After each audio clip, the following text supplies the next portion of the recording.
Bueno, nuevamente hoy compartiendo este espacio en línea y hoy tenemos un encuentro para hablar de un tema que me interesa mucho y en el que creo que hemos venido trabajando desde hace ya unas 2 décadas, pues para evitar que se siga reproduciendo un fenómeno político y social como el racismo y la xenofobia. Como en las charlas anteriores, quiero centrarme en aspectos fundamentales en que podamos comprender un poco más a fondo de qué se trata esto que queremos prevenir o que queremos promocionar o que debemos atender y hacer seguimiento, más que centrarme en los puntos nuevamente de la ruta. Creo que esos son materiales pues, en los que sí nos basamos, pero que si los seguimos enseñando una y otra vez, pues creo que van a cansarse un poco por lo monotemático que sería. Sin embargo, al final voy a retomar unas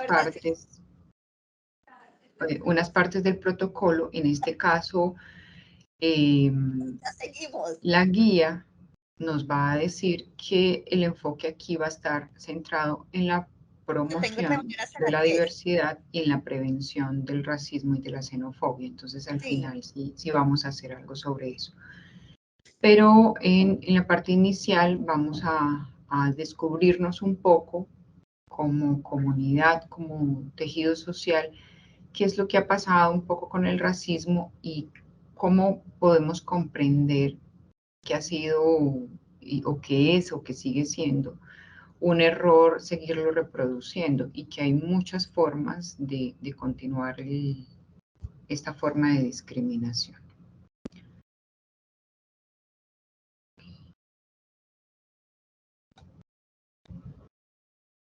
No sé si están viendo bien la pantalla.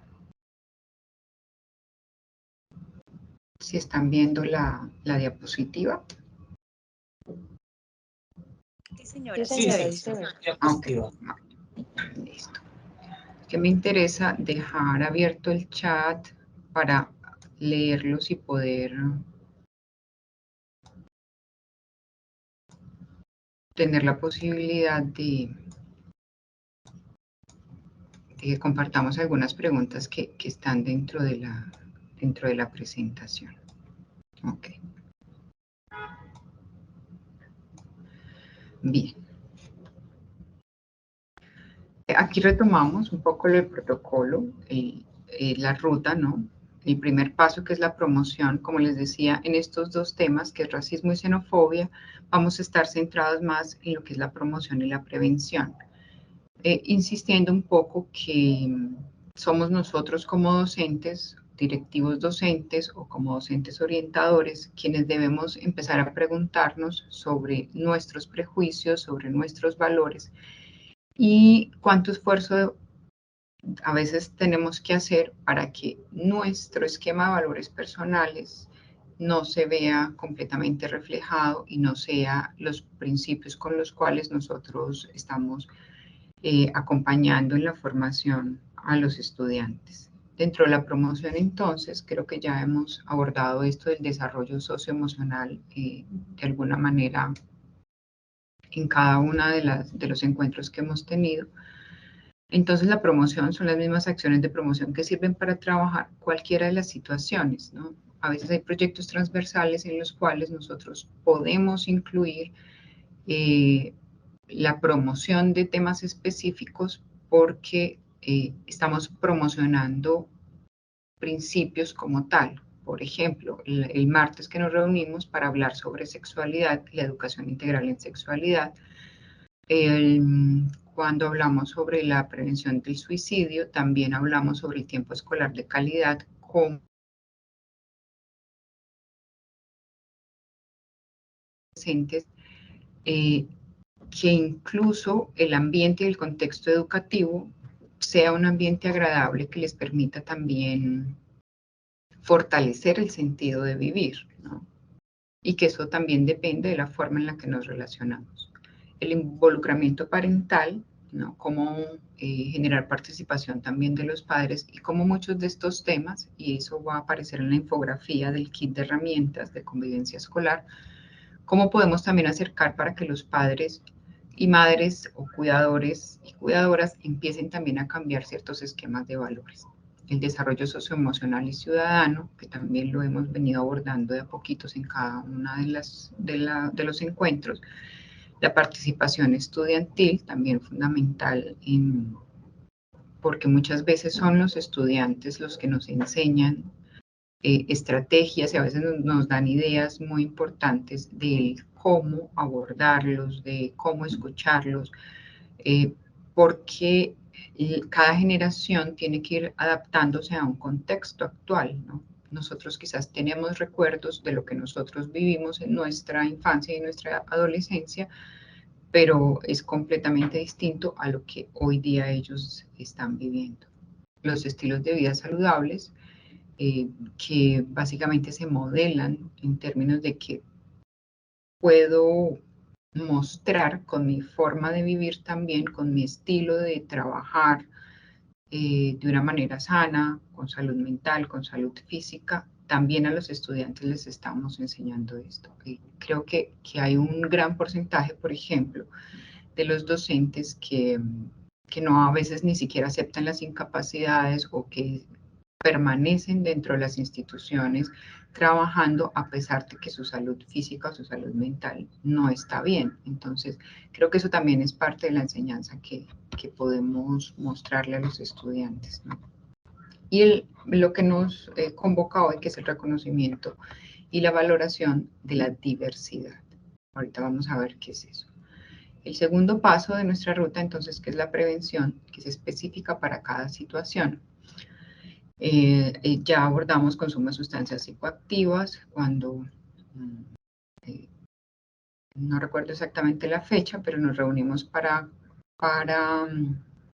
analizar un poco qué es lo que puede estar ocurriendo cuando una persona pasa del consumo al abuso del consumo de sustancias psicoactivas y algunas formas de prevención más adecuadas. Las violencias basadas en género, que fue lo que nos convocó el martes, y la conducta suicida, que fue lo que nos convocó el año pasado. Hoy entonces vamos a tratar racismo y xenofobia.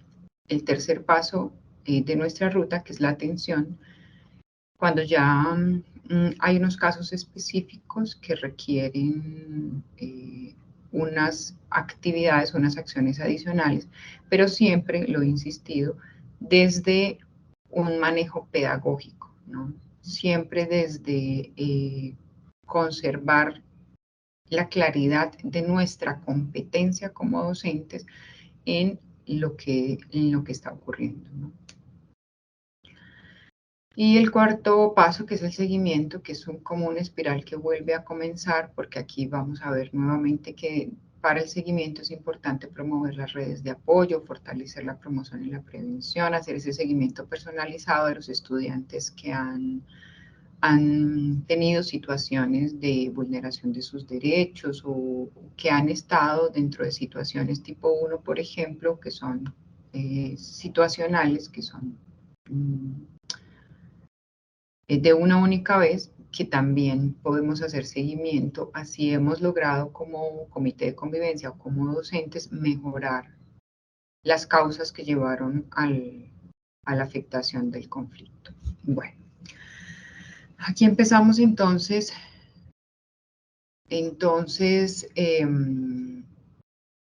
esta reflexión, ¿no?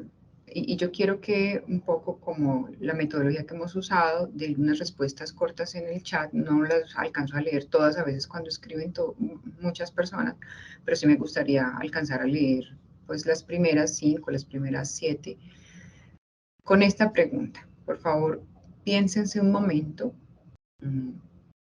¿qué te hace humano?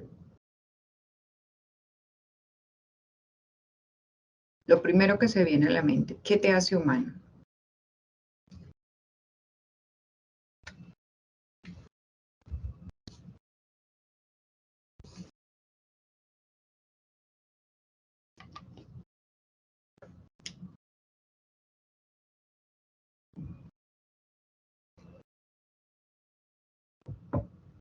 el poder sentir los sentimientos, sentirme en los zapatos de otros, manejar las emociones.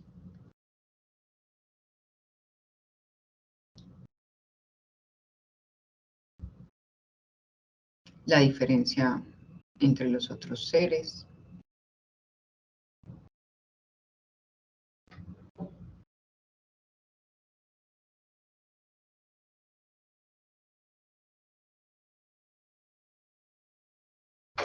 Bueno, gracias Luis, María, Paula, Diana y Aracelis por estar participando tan activamente. Y Luz Mary, la racionalidad, la sensibilidad. Ok. Bueno, pues vamos a ver un poquito más qué es lo que nos hace humanos en realidad, ¿no? Porque las emociones, los sentimientos, la razón son solo una pequeña partecita de lo que nos hace humanos. Tener conciencia de lo bueno y lo malo, y ser solidario y empático con los demás. Si yo les digo que, no sé si me pueden ver en el video, que esto, la posibilidad de juntar el dedo índice con el dedo pulgar, me hace humana también. Que la posibilidad de tener estos dos ojos mirando hacia la cámara y hacia la presentación también me hace humana, ¿no? Y que hay una cantidad de pequeños detalles de los cuales no somos muy conscientes, pero que hacen parte de nuestra naturaleza humana. Veamos entonces, tener tolerancia, no se escucha bien. ¿No me están escuchando bien? Sí, escuchamos bien. Yo creo que puede ser el internet de algunos. Bueno, ok, gracias. Me avisan por si algo. Miremos entonces, pues, ¿qué nos hace humanos, no? Y creo que la respuesta inicial sería, pues, la especie, ¿no? Si nacimos de un ser humano, pues, a partir de ahí nosotros iniciamos la vida con una cantidad de información genética, pues, que es la que nos permite una cantidad de características que han ido a veces cambiando con la evolución, ¿no? Entonces, miren, por ejemplo, si revisamos biológicamente la clasificación de la especie, tenemos una cantidad de categorías, ¿no? Somos del reino animal, del filo cordado, del subfilo vertebrados. Quiere decir que, por ejemplo, el solo hecho de que tengamos una columna vertebral como la que nosotros tenemos, ¿sí? Tan evolucionada y tan específica, evolucionada en términos de que ha ido cambiando, no en comparación a otras especies. Que somos mamíferos, no todos los seres biológicos son mamíferos, somos euterios, es decir, que esto nos da una característica importante, como por ejemplo esta unión íntima con la madre, ¿sí? En el periodo de gestación, eso también nos hace humanos, ¿no? Y hay una cantidad de especificaciones que es lo que nos corresponde como especie, ¿no? Somos entonces del orden de los primates, del suborden de los antropoideos, de la superfamilia de los homínidos, y esto ya es muy importante para nosotros, ¿no? La bipedestación, por ejemplo, somos, no sé si la única especie, pero creo que sí tenemos esta característica de que podemos desplazarnos en nuestras dos extremidades inferiores durante muy largo tiempo y distancia, y eso también es una característica importante. Eso hizo la adaptación a un tiempo y un espacio geográficos también generó ciertos cambios, como ¿no? El acortamiento de las extremidades superiores. Somos de la subfamilia homínino, ¿no? Que nos da, allí ya empieza a haber una característica muy especial de nosotros, que es la complejidad del sistema nervioso central, esta capacidad de asociación cognitiva, que miren que no es exclusiva del Homo sapiens, ¿no? esta complejidad del cerebro y esta capacidad de asociación cognitiva la vemos también en muchas otras especies animales. Nosotros vemos esta capacidad, por ejemplo, en los elefantes, en los delfines, en los chimpancés, en los gorilas. Bueno, hay una cantidad de otras especies animales que también comparten con nosotros un cerebro complejo y una capacidad de aprendizaje, que es esta capacidad de asociación cognitiva, no es exclusiva nuestra. La utilización de herramientas, esta bipedestación en largas distancias, la visión frontal, lo que yo les decía de los pulgares oponibles, que es lo que nos permite finalmente utilizar una herramienta como un lápiz, un lapicero para la escritura. El género Homo, ¿no? Ya hay una marcada diferenciación entre los sexos. Solamente quien se dedica a estudiar ciertas especies, por ejemplo, como las aves, tienen el conocimiento y la capacidad para diferenciar en dos aves pequeñas, no sé, dos pajaritos, cuál es la hembra y cuál es el macho, pero para una persona como yo en este caso, que no tiene ese conocimiento, yo digo, no, pues son dos pajaritos, pero no sé cuál sería hembra y cuál sería macho. En el caso nuestro, tenemos esta diferenciación en los caracteres sexuales secundarios que, como veíamos el martes, no van a definir ni la orientación sexual ni la identidad de género o la identidad sexual. Y el lenguaje también, ¿no? Perdón. Y finalmente terminamos acá en esta categoría final que es la especie. Somos Homo sapiens. ¿Y eso qué significa? Que tenemos un desarrollo, una especialización del cerebro, es decir, que aquí en estos homínidos, donde hay una complejidad cerebral, nosotros tenemos un poco más, y es algo que se llama la neocorteza, que es lo que hemos ido transformando en los siglos en los que los seres humanos hemos estado viviendo en esta especie. Y esta neocorteza, que es una parte externa al cerebro, que algunos llaman el cerebro primitivo, nos permite a nosotros una plasticidad, es decir, una capacidad de renovar las neuronas y de renovar o de formar nuevas conexiones neuronales que nos permitan incluso reemplazar funciones de órganos. ¿A qué me refiero? Por ejemplo, cuando perdemos la visión o cuando simplemente nacemos sin ella, desarrollar el poder ver corresponde al desarrollo de una parte de esta neocorteza que tiene que ver con el lóbulo occipital y con unas redes neuronales que se van desarrollando y que es lo que nos permite interpretar el estímulo visual. Cuando nosotros no tenemos la posibilidad de ver, ya sea por algo congénito, por una enfermedad, por un accidente o algo que nos ocurre que haga que no tengamos esta función de ver, nuestro cerebro, este cerebro especializado nuestro, el Homo sapiens, tiene la capacidad de crear nuevas redes neuronales y desarrollar otras partes de nuestro cerebro que nos permita reemplazar la función del ver, por ejemplo, aumentando la capacidad de la función del sentir o de la función del escuchar. Y eso no lo permite nuestro cerebro, ¿no? El control preciso de los labios y de la lengua, preciso tanto que nos permite tener o aprender varios idiomas y nos permite vocalizar y nos permite tener toda esta riqueza del lenguaje verbal.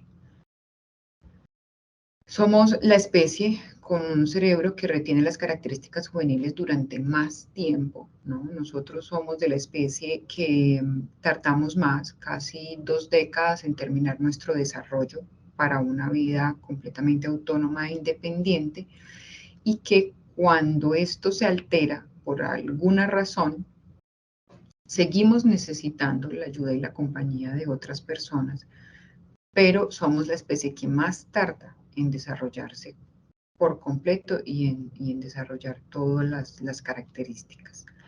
Tenemos unas etapas de maduración sexual que son independientes de la función reproductiva. Eso ya lo habíamos mencionado el martes. estas etapas de maduración sexual, que es lo que nos permite este cuerpo sexuado, todas las funciones que veíamos el martes sobre la sexualidad, podemos tenerlas de forma independiente de la reproducción, ¿no? Esto no lo comparten muchas especies en donde su conducta sexual está completamente asociada y ligada a la reproducción. La dependencia del cuidado materno los primeros años y la forma del cráneo, que incluso ya con los dispositivos y las posturas hemos estado cambiando. Entonces, mire que lo que nos hace humanos no es solamente los sentimientos, porque esta capacidad de sentir la compartimos con otras especies animales. Las equivocaciones y aprender de ellas nos hace humanos. Aquí alguien dice que el internet está, no tiene buen internet y se corta mucho. Bien. Siguiente pregunta. ¿Cuándo y cómo te diste cuenta que eras humano? ¿No? Es decir, que eres de esta especie y no de otra. ¿Cuándo y cómo?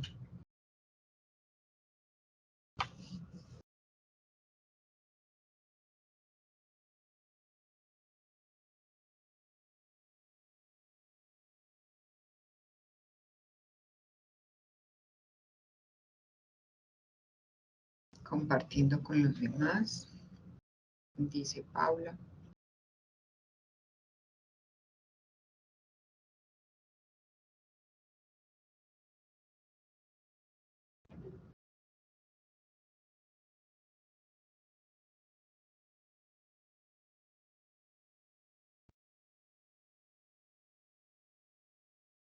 Paula, ya que hasta ahora has contestado tú, Paula, cuéntame, ¿cuándo fue eso?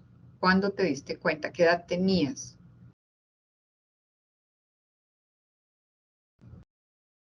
Cuando dijiste como que, ay, yo no soy como el gato, no soy como el perro, no soy como el pato, yo soy como que de este grupito, ¿no? ¿Qué edad tenías, Paula?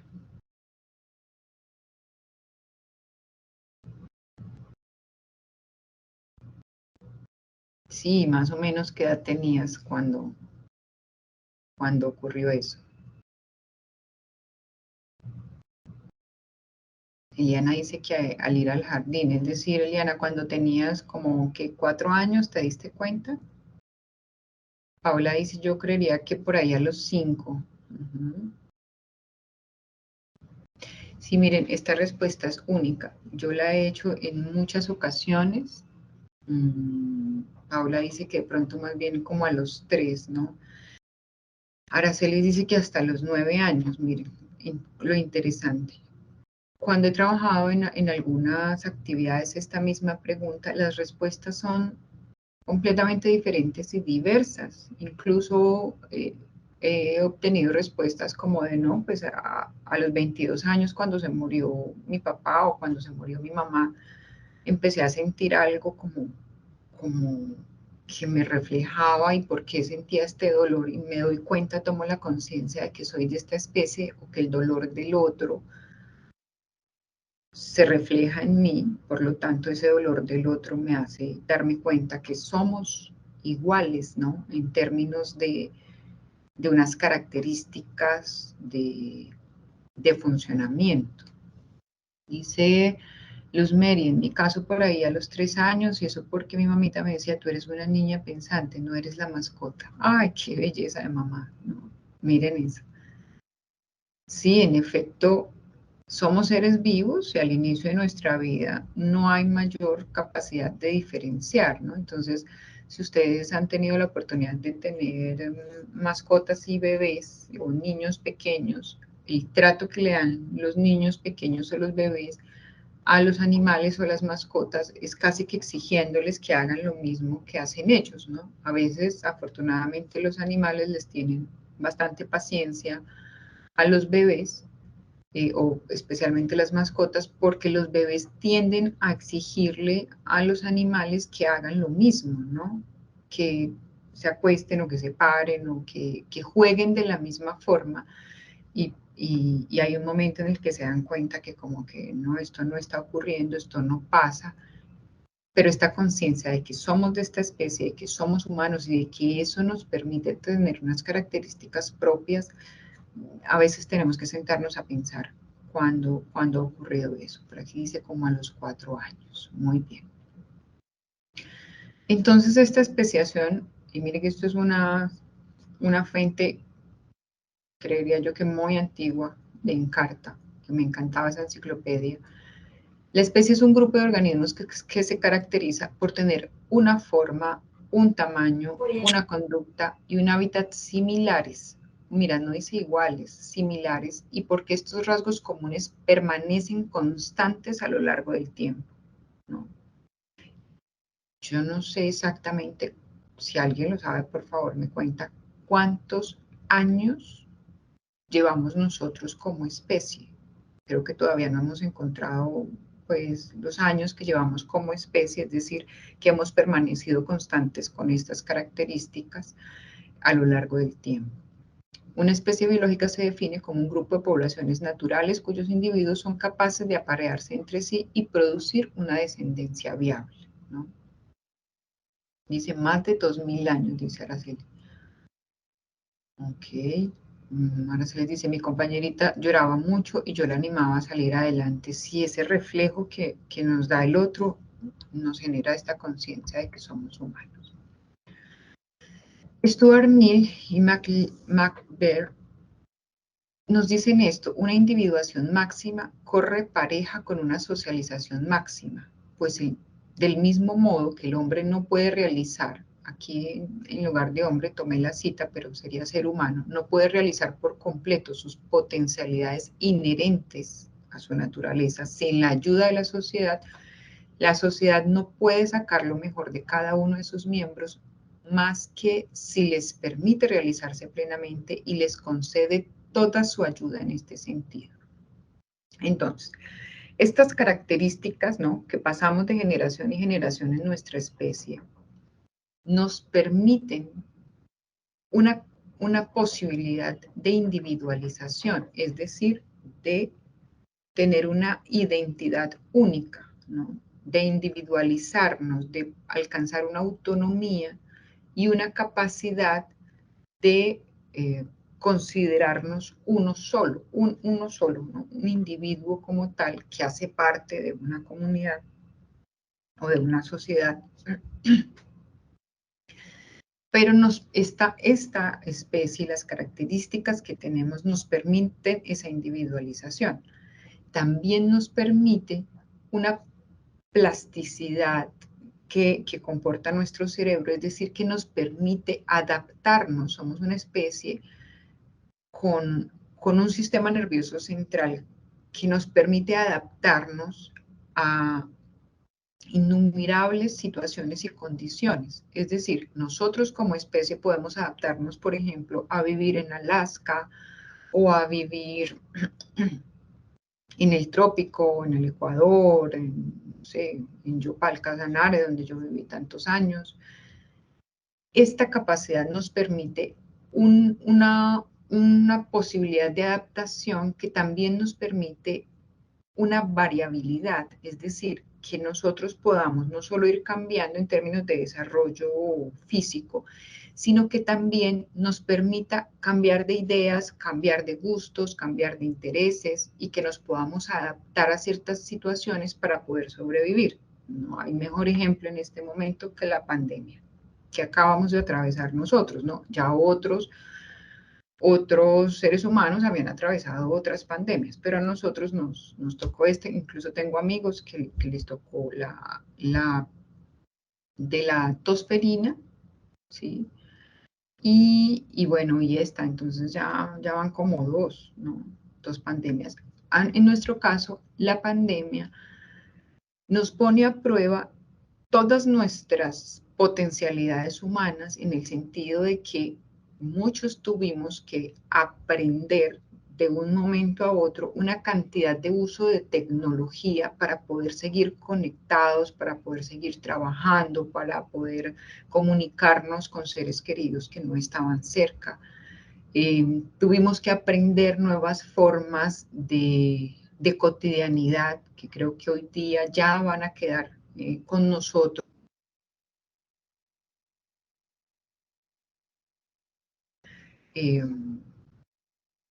Cosas o elementos, ¿sí? El uso del tapabocas cuando de pronto tenemos tos o hay ciertas cosas que yo creo que ya se van a quedar con nosotros y esa posibilidad de variabilidad pues es la que nos permite justamente el potencial humano, ¿no? Eso significa que limitamos o nos limitamos a nosotros mismos. Miren, cuando yo empecé mi adolescencia, me regalaban credenciales, no sé si alguien recuerda qué son las credenciales, que decían, TQM, nunca cambies, ¿no? Este nunca cambies, hoy día, ahora que ya estoy en la madurez, digo, wow, o sea, ¿cómo me pedían que nunca cambiara, ¿no? Y a veces insistimos en, ay, pero es que tú cómo cambiaste, o les decimos a los estudiantes, no, pero yo te di clases en quinto, o yo te di clases en sexto, y mira ahora cómo cambiaste, tú eras otra, mejor la versión anterior, no, mejor la versión de cuando tenías 6 años, que simplemente obedecías, a esta versión de ahora de 13 años, pues que piensa de forma independiente. Nosotros mismos a veces limitamos y juzgamos y criticamos, no dentro del pensamiento crítico, sino dentro del juicio moral, los cambios que nosotros mismos podemos tener, ¿no? Como que si al niño de 4 años le gustaba, no sé, ¿qué se me ocurre? El sancocho. Y resulta pues que a los 8 años ya no quiere comer sancocho, pues está bien, porque hace parte de nuestra naturaleza poder cambiar, transformar, resignificar nuestros gustos de acuerdo a los contextos. O que estos ejercicios que a veces se hacen de proyección de vida en las instituciones y que, no sé, a los 5, en quinto grado, ¿no? Estamos haciendo un ejercicio de proyección de vida a los estudiantes que tienen más o menos, no sé, de 9 a 12 años en promedio, ¿y qué quieres ser cuando grande? ¿No? Y resulta que el mismo Sebastián, cuando tenía 10 años en quinto, dijo que él quería ser ingeniero civil. Pues resulta que creció Sebastián, todo el conocimiento e incluso ahora la globalización de los medios de comunicación y pues resulta que creció Sebastián, ahora tiene 16 años, está en 10º o en 11 y le volvemos a hacer el mismo ejercicio. Bueno, y entonces, ¿tú qué quieres ser ahora? ¿Ahora qué te vas a dedicar? Y resulta que Sebastián dice, no, pues yo lo que quiero es montar un negocio, voy a montar un café, voy a traer el café de Planadas y monto un café. Y entonces decimos, ay, pero es que cuando usted tenía tantos años, usted lo que quería hacer era ingeniero civil, ¿cómo se le ocurre? No. Y empezamos a cuestionar y a castigar incluso la variabilidad que podemos tener como individuos. Miren que en este caso nosotros estamos desconociendo nuestras capacidades que como individuos tenemos de ser individuales y diversos. Esta frase entonces de estos autores nos va a decir, venga, si cada individuo de la especie, a cada individuo de la especie le ayudamos a que desarrolle su capacidad, su potencial, su máximo potencial humano, nosotros como sociedad ganamos, porque entre más capacidades y potencial desarrollemos, pues más diversidad y más desarrollo vamos a tener en muchas cosas, ¿sí? No sé cómo estaríamos en este momento si, por ejemplo, una persona como Einstein o el mismo Newton previo, pues nos hubiesen dicho, no, es que no me voy a adaptar a algo que quieren que sea exactamente igual. Y creo que las más grandes genialidades, ¿no?, que han permitido el desarrollo tecnológico que hoy día tenemos, pues son personas que tuvieron que luchar mucho por conservar su potencial y la capacidad de ser diferente y de considerarse como un individuo único en la especie. Entonces nos va a decir, pero la sociedad que no puede sacar lo mejor de cada uno de sus miembros, más si se les permite realizarse plenamente y le concede toda su ayuda en este sentido, pues es una sociedad que lamentablemente se pierde de esa riqueza y se pierde la posibilidad de tener muchos más desarrollos para mejorar, pues para todos, ¿no?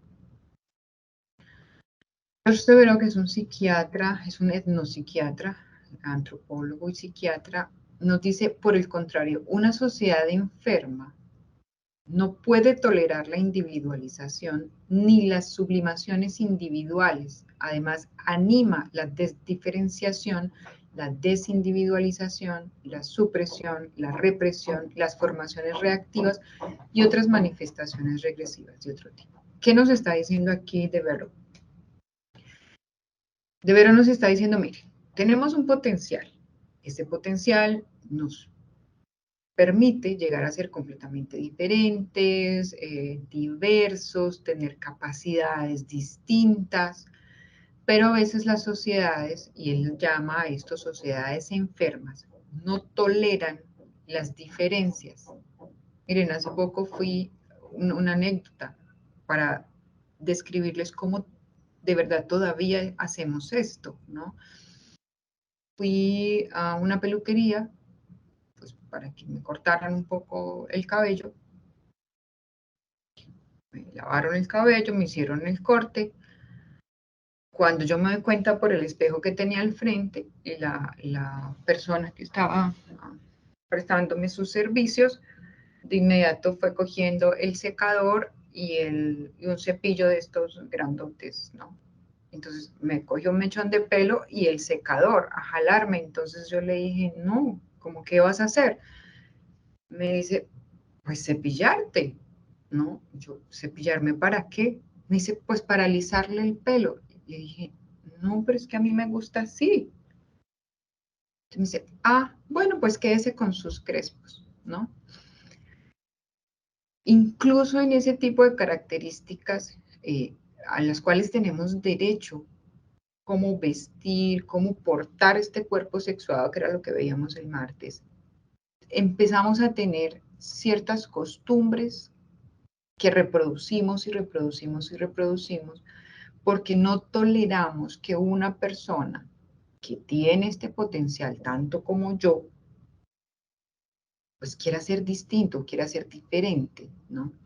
Entonces hay sociedades que difícilmente, o comunidades que difícilmente toleran eh, la diferenciación o la individualización. Yo sé que ustedes como docentes pueden tener muchos más ejemplos de esto, ¿no? A eso va justamente la actualización del manual de convivencia para evitar que por norma institucional estemos vulnerando el derecho a la misma naturaleza y a la dignidad humana, ¿no? Todos los estudiantes deben venir con el mismo corte de cabello o todos los estudiantes deben venir de tal forma o qué tal entonces no todas las estudiantes y los estudiantes deben venir con el cabello liso. Por Dios, ¿qué hacemos entonces? Si yo soy medio crespa, ¿cómo serán entonces los que tienen el cabello completamente rizado? Es absurdo ese tipo de cosas. O quienes tienen mayor inteligencia, no sé, para lo artístico, pero no esta inteligencia de lo escrito y de lo verbal. Entonces siempre estamos cuestionando por qué uno no se parece al otro y por qué no son igualitos. Yo entiendo que la labor docente es una labor completamente difícil y mucho más cuando como docentes deben tener en un mismo curso 45 o 50 estudiantes, ¿no? ¿Cómo toleramos tanta diversidad y tanta diferencia cuando necesitamos realizar unos procesos que implican un poco más la homogenización? Como que, ay, por favor, todos quédense calladitos, todos escuchen, todos quédense en el pupitre, todos quédense y presten atención. Pero resulta que dentro de esos 40 o 55 estudiantes hay múltiples inteligencias y hay quienes, pues algunos o la mayoría a veces no tienen esa misma forma de aprendizaje y de hacer asociaciones cognitivas con el sistema nervioso que tenemos, pues porque nuestro sistema nervioso nos da la posibilidad de ser diferentes y diversos. Pero entiendo que como docentes, pues eso es muy difícil. Entonces, este autor nos va a decir, son sociedades enfermas las que no permiten la diferencia. Y yo creo que en este momento en Colombia estamos preguntándonos por eso. ¿Ven? ¿Y qué es la diferencia, no? Hay roles de género, como veíamos el martes, completamente asignados, ¿no? Entonces, todas, decíamos, genitales de sexo de hembra, para no utilizar la categoría de femenino, entonces de hembra, genitales de hembra, caracteres sexuales correspondientes a esa carga hormonal, entonces tiene que ser femenina, entonces tiene que identificarse como mujer, bueno, entonces eso le implica pues ser mamá, entonces eso le implica pues como quedarse en la casa y ya, ¿no?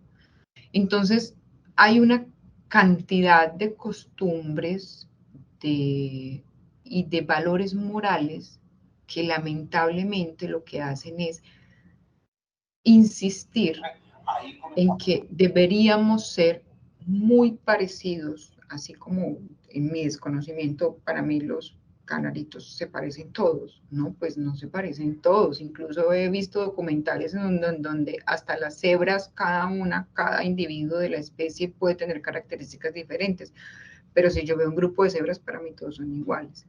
Pero no me pasa como los seres humanos. Me encanta, por ejemplo, un lugar como el aeropuerto El Dorado, que es el aeropuerto internacional en Bogotá, porque allá tú te sales de este esquema, ¿no? Tú ves personas completamente diferentes, tonos de piel diferentes, alturas diferentes, con texturas corporales diferentes,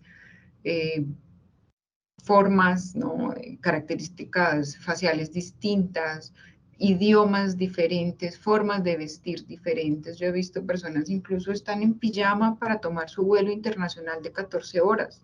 Y pues fabuloso porque tenemos esa capacidad. Como especie eso es nuestra principal riqueza, la diversidad. Y aquí voy a compartirles un documento que ya verán, esto es de 1978, ¿pueden creerlo? Es la Declaración sobre la Raza y los Prejuicios Raciales. Es de 1978, fue aprobada por la Conferencia General en París en 1978, pero era un documento que venían trabajando como desde el 51, ya se los voy a mostrar. Un momento, por acá.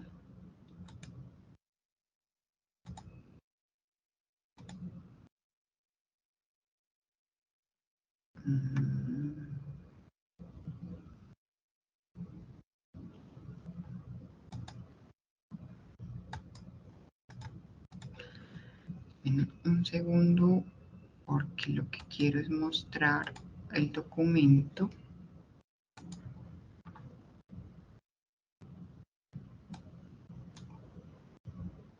A ver si lo logro, porque todavía después de 2 años de pandemia y aún me cuesta trabajo estas cosas.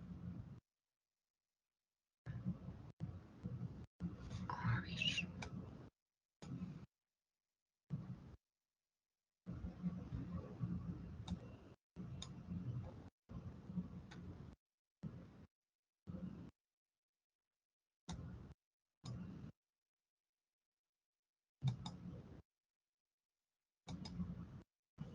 Acá está.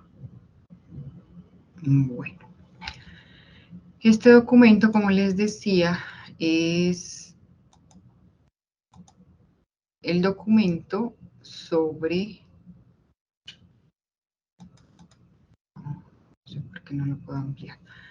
La Declaración sobre la Raza y los Prejuicios Raciales, que fue aprobada por la Conferencia General en su vigencia, en su 20ª reunión en París el 27 de noviembre del 78. ¿De cuántos años estamos hablando? Como de 43 años y medio más o menos, es decir, 4 décadas.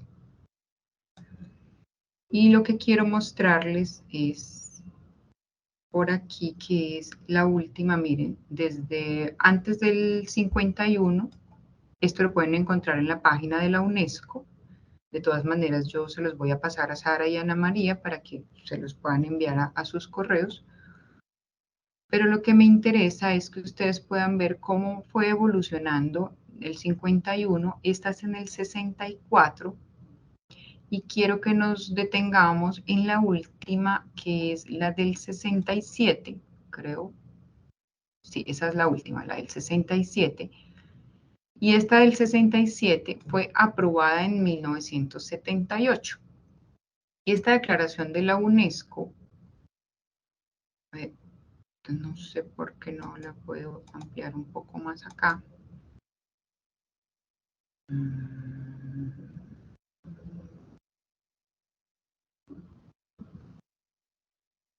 Bueno, déjenme ver un momento si puedo ampliar un poco más el documento.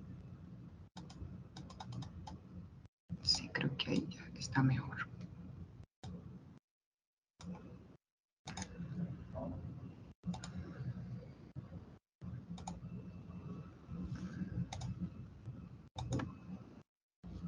Ya. Entonces, miren este documento tan hermoso. Esta es la del 64. Esta es la del 67. Y me voy a permitir leer algunas partes porque son fundamentales para esto que estamos trabajando hoy y para ver cómo esto se va a reflejar en muchas prácticas pues, con las que continuamos hoy día. La cuarta declaración sobre la raza y los prejuicios raciales de París del 67. Primero, todos los seres humanos nacen libres e iguales en dignidad y derechos. Este principio democrático universalmente proclamado se encuentra amenazado donde quiera que las relaciones entre grupos humanos estén influidas por desigualdades políticas, económicas, sociales y culturales. Uno de los obstáculos más importantes que se oponen al reconocimiento de la dignidad de todos los seres humanos es el racismo. El racismo sigue amenazando el mundo como fenómeno social de primera importancia y requiere la atención de todos los que estudian las ciencias del hombre. El racismo constituye una rémora para el desarrollo de quienes son sus víctimas. Pervierte a quienes lo aplican, divide interiormente a las naciones, agrava la tensión internacional y amenaza la paz mundial. Los expertos reunidos en París en el 67 han estado de acuerdo en que, y ya les voy a mostrar la lista de expertos, en que las doctrinas racistas carecen enteramente de base científica, han ratificado las propuestas aprobadas en la reunión internacional celebrada en Moscú en el 64 para volver a examinar los aspectos biológicos de las declaraciones sobre la raza y las diferencias raciales formuladas en 1950 y en 1951 y de modo especial han subrayado los puntos siguientes. ¿Por qué quise remitirme a esto? Porque el racismo es un fenómeno con el cual se han generado grandes genocidios y que fue fundamentado, basado, dizque, en estudios biológicos que decían que sí existen razas humanas dentro de la misma especie humana y que además unas de estas razas son superiores a las otras, ¿no? Por lo tanto, la raza aria pues era superior y tenía que aniquilar otra raza que era inferior, pues porque no sé qué nos iban a hacer, ¿no? Entonces,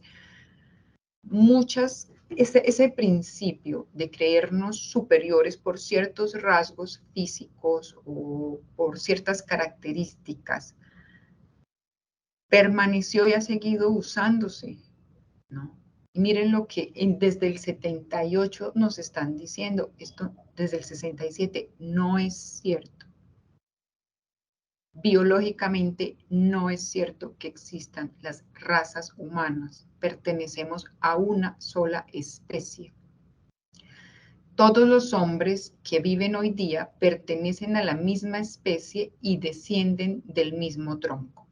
La división de la especie humana en razas es en parte convencional y en parte arbitraria y no implica en modo alguno una jerarquía. Muchos antropólogos subrayan la importancia de la variabilidad humana, que es lo que estábamos viendo hace un momento, pero estiman que las divisiones raciales no presentan sino un interés científico limitado y entrañan el peligro de llevar a las generalizaciones abusivas. En el estado actual de los conocimientos biológicos, no es posible imputar las realizaciones culturales de los pueblos a diferencias de potencial genético. Pues miren esto. Es decir, tenemos diferencias poblacionales, pues claro, porque tenemos una capacidad de adaptarnos a un espacio geográfico, a un territorio, a un clima. No es lo mismo un cuerpo que tiene que responder a 40 grados centígrados de temperatura ambiente a un cuerpo que tiene que responder a 8 grados de temperatura ambiente o a menos 25 grados o a menos 30 como estuvieron hace unos meses, por ejemplo, en los países del Polo Norte, ¿no?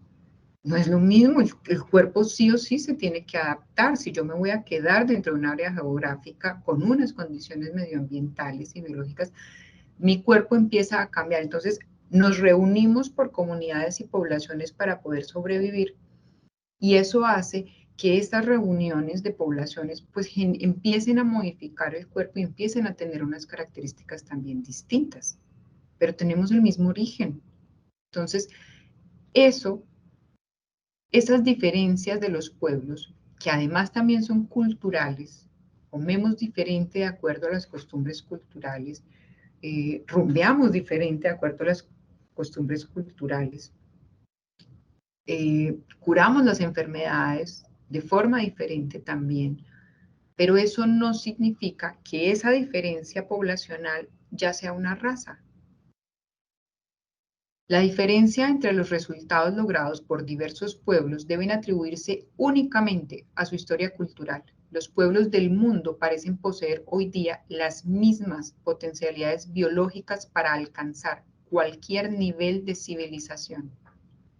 El racismo deforma burdamente los conocimientos relativos a la biología humana. Los problemas humanos derivados de las relaciones llamadas raciales. Ay, ¿qué pasó aquí? Horrible esto. Los problemas humanos derivados de las relaciones llamadas raciales son de origen social, no biológico. En particular, constituye un problema fundamental el racismo, es decir, creencias y actos antisociales basados en la falacia de que las relaciones discriminatorias entre grupos pueden justificarse por motivos biológicos. Aquí ya empezamos a introducir otro concepto que es muy importante para nosotros el día de hoy, que es la discriminación. Los grupos evalúan habitualmente sus características por comparación con las de otros grupos. El racismo sostiene sin razón que hay una base científica para la jerarquización de los grupos en función de características psicológicas culturales consideradas como inmutables e innatas. Trata así de presentar como inviolables las diferencias existentes con objeto de perpetuar relaciones actuales entre grupos, que esto no es.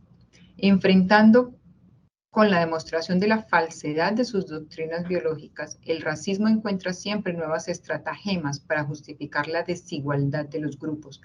Subraya el hecho de que no se celebran matrimonios entre personas de diferentes grupos, hecho que se debe en parte a las divisiones creadas por el propio racismo. Defiende, basándose en este dato, la tesis de que si no se celebran tales matrimonios, ello se debe a diferencias de orden biológico.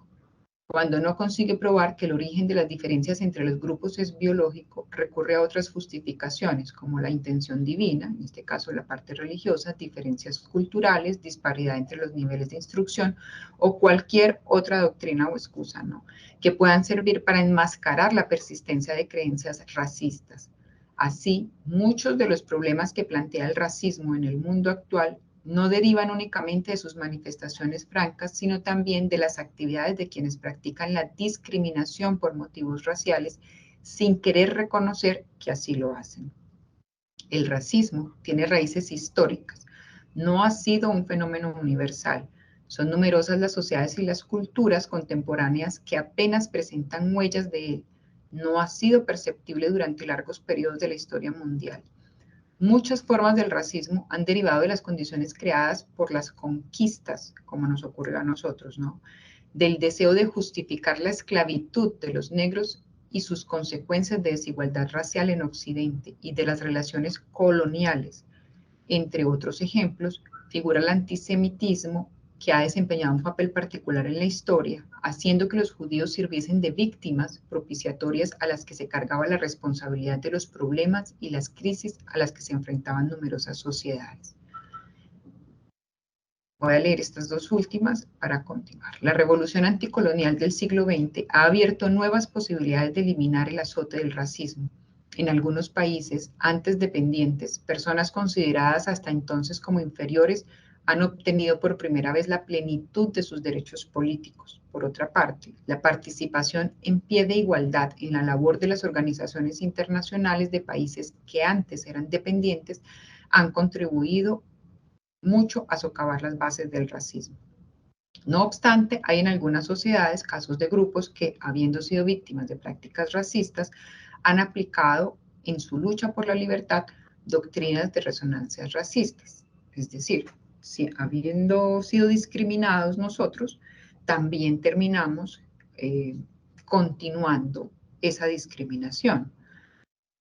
Y aquí cruzo un poco con la xenofobia porque a veces nosotros mismos como colombianos, por mencionar nuestra nación, creemos que son superiores, ¿no? Y atendemos de una forma impresionante, de una forma servil a muchos extranjeros que vienen, ¿no?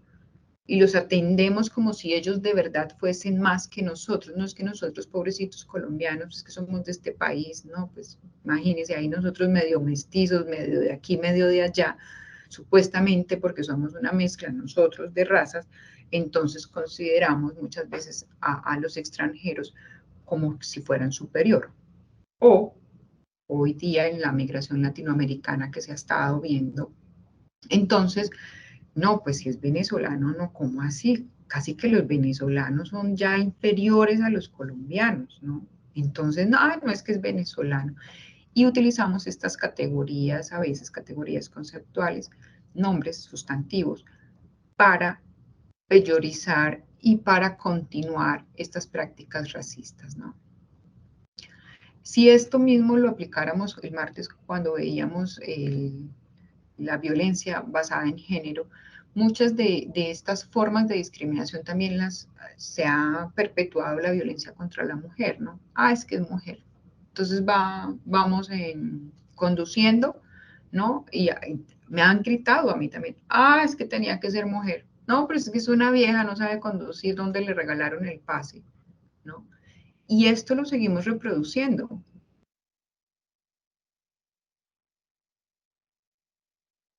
Si bien es cierto, han sido estrategias, digamos, de grandes sistemas, terminamos nosotros mismos también reproduciéndolas. Tal actitud es un fenómeno secundario, una reacción que deriva de la búsqueda por el hombre de una identidad que la teoría y las prácticas racistas le negaban hasta entonces. En cualquier caso, las nuevas formas de ideología racistas que resultan de esta explotación anterior no tienen tampoco justificación biológica alguna. Son producto de una lucha política y carecen de fundamento científico. Bueno, voy a dejar aquí para continuar. Ojalá de verdad ustedes puedan leerla completa. La última parte, que es el último anexo. Es un anexo de 1978. Hace 43 años y medio, porque es de diciembre.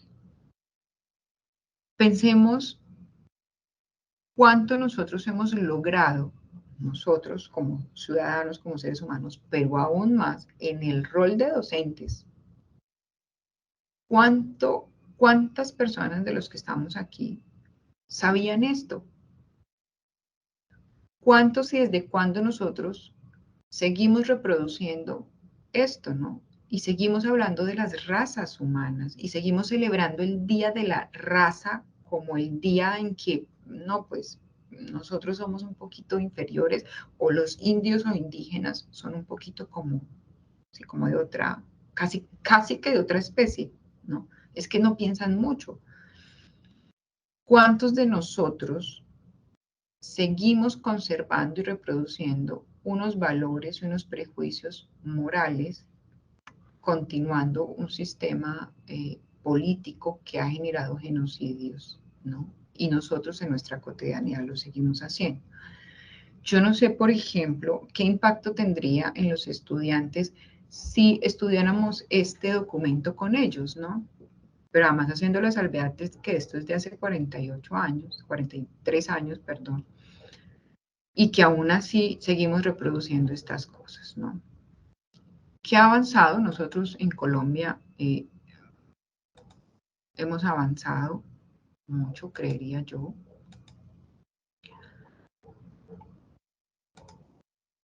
Y lo que nos convoca hoy hace parte de estas convenciones de las Naciones Unidas y de las normas y de las convenciones internacionales a las que Colombia se ha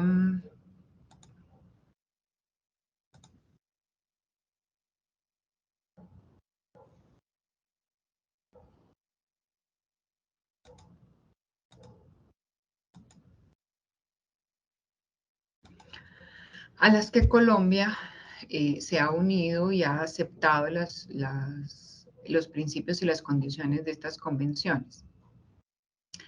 Esta es una línea del tiempo, yo sé que se ve muy, muy pequeñito, pero un poco pongo la imagen para que nos demos cuenta del desarrollo que hemos tenido nosotros desde la Constitución, ¿no? De 1991 a 2020. Sí hemos hecho avances en términos de normas, de leyes, de empezar a aplicar esas convenciones a las cuales pues nos unimos en su momento con los gobiernos y hemos empezado a aplicarlas, yo creo que de a poquito y muy despacio. Porque una cosa es que nos llegue el decreto por norma, ¿no? Ah, tengo que aplicar la ruta para evitar la discriminación y el racismo. Ah, sí, pues eso es una cosa, y yo intentaré hacerlo por norma.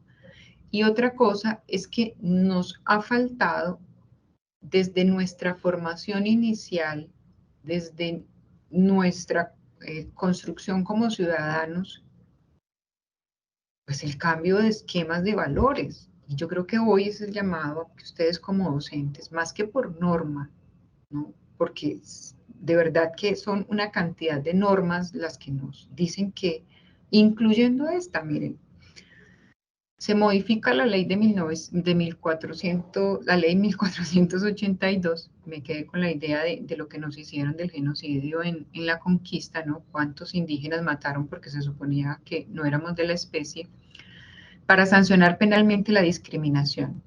Artículo 13, 134A. Actos de discriminación. El que arbitrariamente impida, obstruya o restrinja el pleno ejercicio de los derechos de las personas por razón de su raza, aquí siguen colocando la palabra raza, nacionalidad, sexo u orientación sexual, discapacidad o demás razones de discriminación, incurrirá en prisión de 12 a 36 meses y una multa de 10 a 15 salarios mínimos legales mensuales vigentes.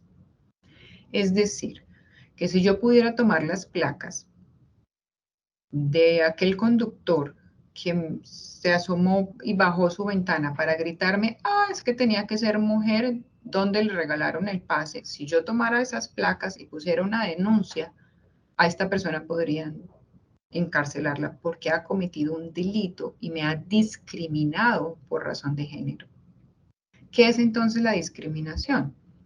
La discriminación es que estas características individuales, esta posibilidad de diferenciarnos, que es una de las cosas más maravillosas que tenemos nosotros como seres humanos,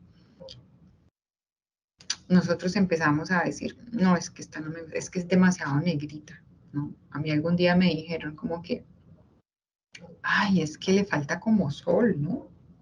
¿Cómo así que me falta sol? Sí, porque es que está tan blanca. Pues sí, es que yo soy blanca. ¿sí? Hasta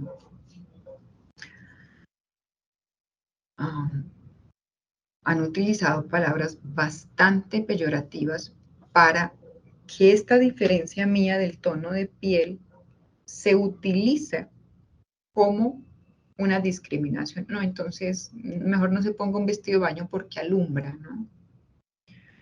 Cogemos estas diferencias que son nuestro mejor potencial, nuestra mayor capacidad como especie y empezamos a juntarlas porque casi que nos asustan y empezamos a decir, no, no, no, esto es diferente, entonces vamos a escindirlo, vamos a ponerlo aparte.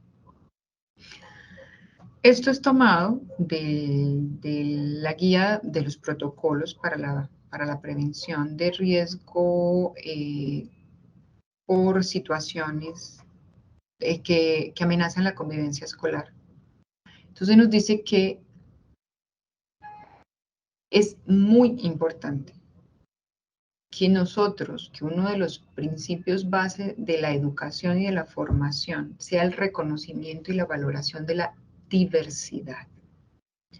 Colombia es un país de diversidad sociocultural, pero en general, en casi todos los contextos prevalecen relaciones desiguales de poder entre géneros, generaciones y poblaciones consideradas de menor valor, con quienes las relaciones se constituyen en un asunto de privilegios y no de derechos. Entre estas poblaciones hay que resaltar las pertenecientes a grupos étnicos, mujeres, personas que viven con alguna discapacidad, las poblaciones migrantes, entre otras. De esto hay algo que quisiera mencionar y es esto de las generaciones, ¿no? Aún nos cuesta pensar que los niños y las niñas, es decir, esta etapa del desarrollo del ciclo vital, pues tiene unos derechos de la especie humana, pues que no son menores o más pequeñitos o son personitas, ¿no?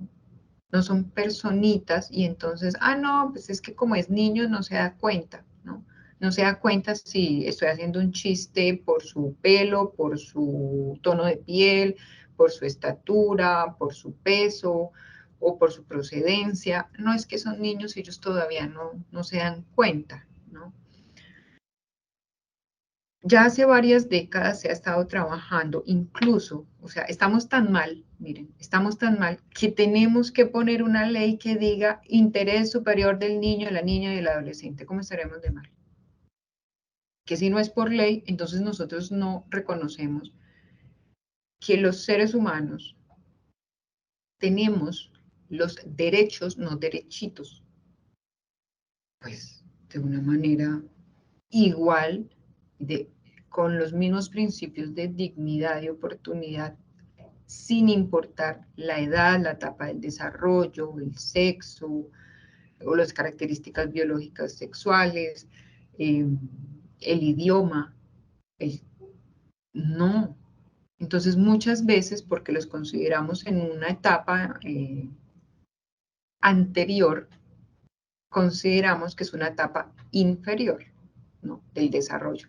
Y los niños y las niñas no están en una etapa inferior del desarrollo, están en una etapa previa o anterior, es decir, tienen todo el potencial humano y tienen toda la capacidad de darse cuenta cómo los estamos mirando, cómo les estamos hablando, cómo los estamos tratando.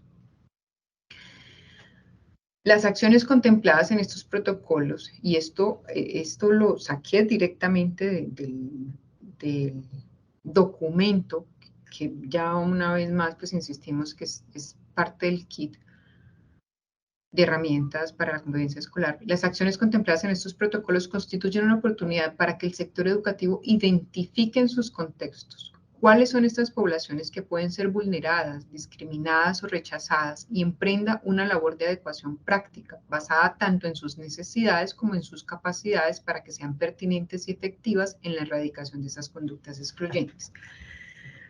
Insisto una vez más en lo que trabajamos en el primer encuentro del año pasado sobre lectura de contexto.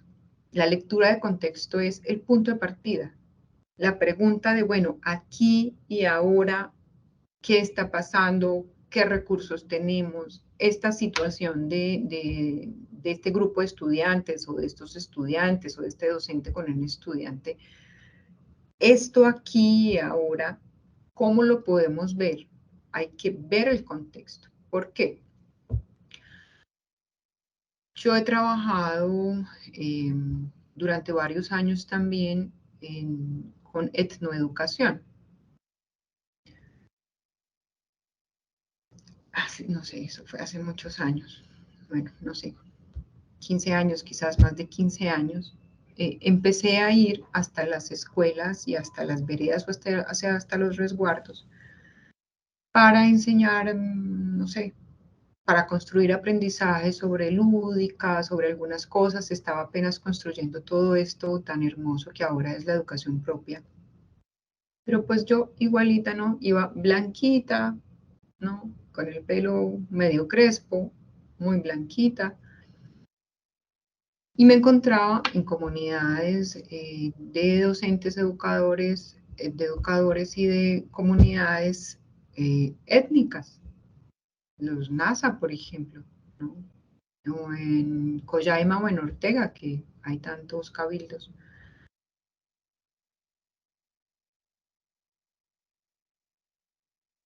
En el inicio a veces de los encuentros me decían, pero es que esta blanca que nos va a venir a enseñar a nosotros de educación propia. Esta blanca, ¿no? Como si yo de verdad fuera de otra especie.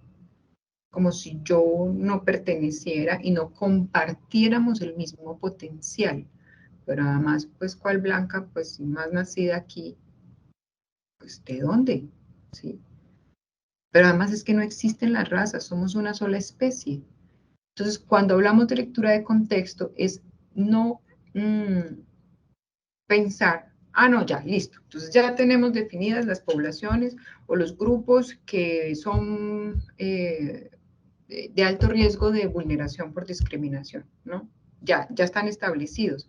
No, vengan, analicemos el contexto. En cada institución educativa, en cada lugar, aquí, ¿cuáles son esas situaciones y cuáles son estas poblaciones a las cuales debemos prestarle más atención o proteger un poco más porque pueden ser víctimas de discriminación por alguna razón, porque vienen de otro lugar, porque son desplazados? Yo trabajé muchísimos años también en el desplazamiento de una estrategia muy bonita del Ministerio de Educación que se llamaba Escuela y Desplazamiento. Y en ese momento que sufríamos estos desplazamientos masivos tan impresionantes, todavía los vivimos, pero en ese momento era todo el tiempo de todos los lugares que era imposible que no nos diéramos cuenta que se estaban generando desplazamientos masivos por el conflicto armado interno. No sé, a ver, pensemos en que una familia que venía del Chocó y la recibíamos y la familia terminaba, no sabemos exactamente por qué, en una escuela de Chaparral, por decir algo, en el Limón. La dificultad que en el inicio de la implementación de la estrategia de escuela y desplazamiento tuvimos para que aceptaran a esta familia que venía desplazada, a la que se le habían vulnerado todos los derechos por una razón que hace parte muy nuestra del conflicto armado, y es, pero si lo desplazaron, quién sabe por qué, ¿no? Como es diferente, nos asusta, ¿no? Como es diferente, entonces empezamos a eso que, por favor, debemos cambiar este prejuicio de que la malicia, entonces, es lo que nos va a mejorar nuestra evolución y nuestro desarrollo social. No. Confiar en el otro y darnos cuenta que se le está vulnerando todas las condiciones para que tenga una vida humana digna, ¿no? Humana digna, porque la dignidad humana se refiere a que yo pueda tener las condiciones que un ser humano necesita para vivir. Como tenemos estas características físicas, por ejemplo, nuestra piel es mucho más delgada, no tenemos un pelaje pues tan abundante. Nosotros, como seres humanos con estas características físicas, no podemos vivir en la intemperie, porque eso de inmediato afecta nuestra supervivencia. otros animales pueden vivir en la intemperie porque sus características de especie pues se lo permiten, porque tienen una piel bastante gruesa, un pelaje, porque tienen una resistencia, un sistema inmunológico distinto, pero nosotros no. Y como nosotros en ese momento discriminábamos por haber tenido una situación, una condición de desplazamiento. Entonces miren que es esta tendencia de que lo desconocido y lo diferente y lo que no es igualito a mí, que nada es igual a mí, entonces yo ya empiezo a segregarlo, ¿no? A armar una categoría para ponerlo allí y empezar a ponerle un trato distinto. Bueno, desde esta perspectiva no se exigen capacidades especiales de maestros ni directivos, así como tampoco incluir competencias adicionales. Lo que sí se requiere es una toma de conciencia, que es lo que estamos trabajando hoy, y una postura de compromiso con los derechos humanos de los niños, niñas, adolescentes en situaciones y el reconocimiento, valoración y respeto de la diferencia como una condición humana. Este es el objetivo de este encuentro hoy y de todo el esfuerzo que está haciendo la Secretaría de Educación del departamento para que de verdad empecemos a cambiar estas prácticas de discriminación, para que la convivencia escolar, es decir, este entorno escolar, este contexto de enseñanza-aprendizaje, sea un contexto seguro de formación, sea un contexto en el que estemos permitiendo la construcción de una nueva ciudadanía, una ciudadanía desde el enfoque de derechos. Y ese enfoque de derechos es reconocer las condiciones y las características de nuestra propia especie. No hay razas, que nuestra especie nos da la posibilidad de ser diferentes, distintos, de tener tantas diferencias tan maravillosas y el desarrollo de un potencial de una manera tan distinta, pues que podemos tener hoy día una reunión como esta con más de 65 personas, veo yo aquí conectadas. Esto no hubiese sido posible si personas en su momento que pensaron diferente, pensaron que, venga, esto es posible, descubramos, inventamos, y que a partir de sus diferencias de pensamiento y de ver el mundo han generado una cantidad de beneficios para nosotros. Ya me falta poco, insisto, esto lo tomé del mismo documento. Nos dan como unas sugerencias, ¿no? Y miren que parecieran sugerencias muy simples o sencillas, pero terminan siendo, si lo pensamos, terminan siendo cosas muy importantes. ¿Cómo tratar a todos los niños, niñas, adolescentes y jóvenes como iguales, reconociendo y atendiendo sus particularidades, ¿no? Nos decía el párrafo anterior, no necesitamos, mejor dicho, pues, como en los otros encuentros en donde vemos, por ejemplo, suicidio, consumo de sustancias psicoactivas, en donde, hombre, sí vamos a necesitar unos conocimientos específicos y especiales, pero además, pues porque hay sectores del Estado que están especializados en eso, pues a los que vamos a tener que remitir, en el caso, por ejemplo, del suicidio. En este caso, no necesitamos algo especial para cambiar la forma de relacionarnos, reconociendo y atendiendo la particularidad y reconociendo la diferencia, ¿no?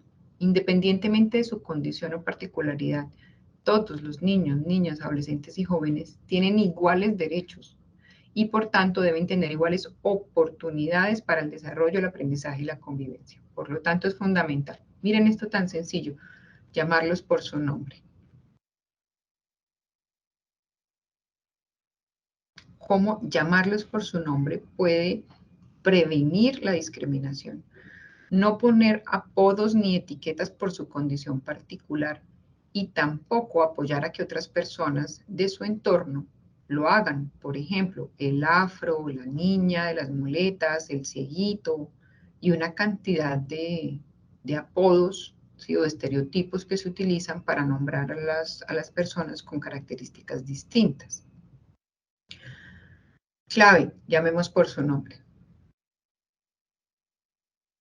Y empecemos a mirar si en el contexto educativo cotidiano, si soy director de cursos, si soy codirector de cursos, si estamos dentro del comité de convivencia, si simplemente somos docentes de aula, Mira, hagamos un ejercicio. No sé si hoy al terminar lo que quede de la jornada escolar o mañana, prestémosle atención, observemos.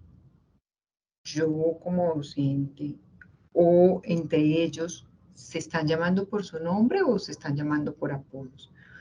Buscar los mejores lenguajes verbales y no verbales para garantizar que los temas tratados son comprendidos por todas y por todas. Miren, el lenguaje aprendemos como seres humanos. El lenguaje verbal viene posterior, casi 2 o 3 años después. Una vez adquirimos y desarrollamos la capacidad de lenguaje verbal, no todos, hay personas que por alguna razón no pueden desarrollar el lenguaje verbal, pero una vez lo desarrollamos, eso no significa que el lenguaje no verbal con el que vivimos los 2 primeros años de la vida, pues no, se perdió o ya no lo usamos. No, todo el tiempo nosotros primero nos comunicamos, es decir, primero decimos y entendemos lo no verbal y posterior procesamos, porque eso es de la neocorteza, posteriormente procesamos el lenguaje verbal. Pero el primer lenguaje que seguimos utilizando es el no verbal. Y a veces entonces decimos, no, pero si yo no le dije ninguna mala palabra, yo no le subí de tono, pero es que al estudiante, pero usted cómo va a afirmar que yo lo agredí si es que yo en ningún momento utilicé una mala palabra. Puede que no haya utilizado una mala palabra, pero es posible, en cambio, que sí, con el tono, con la mirada, con a veces sonidos que nosotros hacemos, ¿sí? Expresiones faciales, posturas corporales o a veces formas de tocar al otro, sí terminan siendo desde lo no verbal una forma de agredir al otro. Utilizar recursos didácticos que sean accesibles para todas las personas, valoren las diferencias y elaborar los ajustes que algunos particularmente requieren. Es muy común en la consulta clínica de psicología recibir niños y niñas enviados por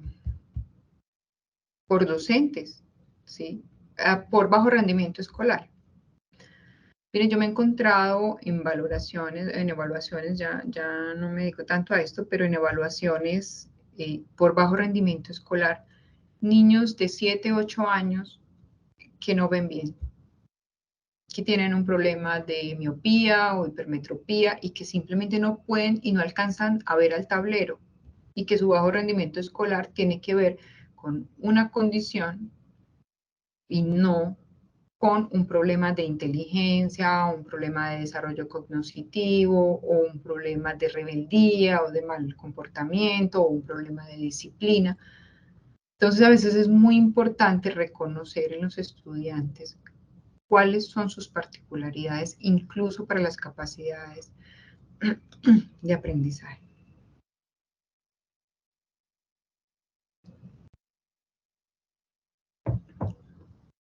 Asegurar siempre la participación y el respeto por los aportes de todos los niños y niñas adolescentes en las actividades del aula, promover interacciones positivas en sus pares, generar espacios para que ellos, niños y niñas de diferentes culturas, compartan experiencias familiares y sociales que ilustren, es decir, que puedan imaginarse esta diversidad y enriquezcan los contextos.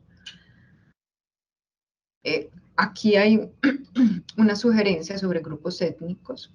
Docentes, coordinadores, orientadores pueden interactuar e indagar en las labores del aula y fuera de ella, buscando acercarse a la comprensión de la cosmovisión de cada pueblo. Yo no sé si todos en este encuentro sabemos qué es eso de cosmovisión, ¿no? Esta forma de ver la relación que tenemos con el resto del universo, ¿no?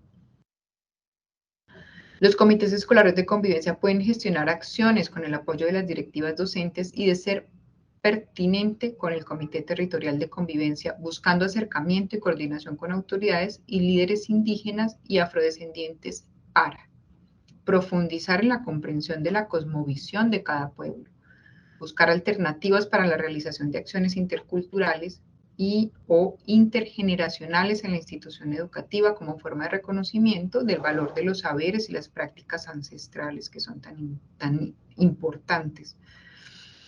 Identificar oportunidades de acción para la reflexión y abordaje sobre los aspectos culturales que potencialmente vulneran los derechos sexuales y reproductivos de niños, niñas y adolescentes. Miren aquí, que es lo que yo les decía, que cómo estaremos de mal, que tenemos que siempre estar insistiendo en el interés superior de la niñez, ¿no? Por ejemplo, el matrimonio infantil, los arreglos que todavía están presentes en nuestra cotidianidad.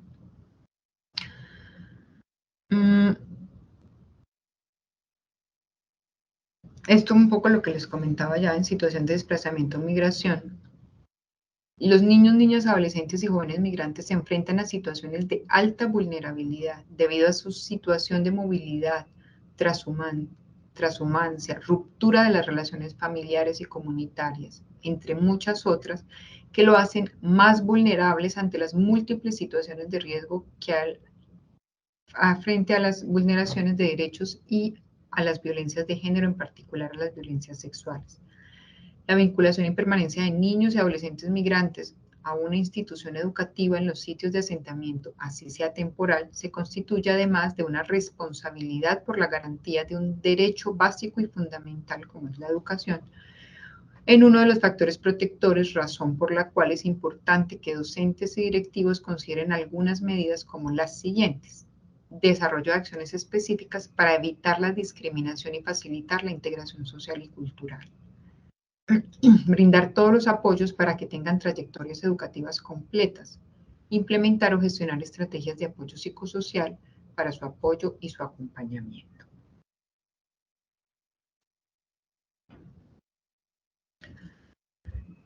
Aquí están, voy a presentar las dos infografías del KIT, ¿no? La prevención de la xenofobia en los colegios. Es un poco más de lo que ya hemos estado hablando. Perdón.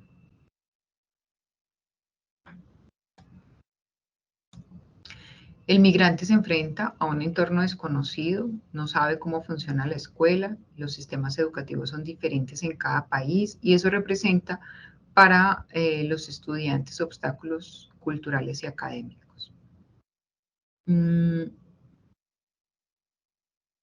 Entonces aquí nos dan unos puntos claves. Yo supongo que el kit ya ustedes lo han revisado, lo han descargado.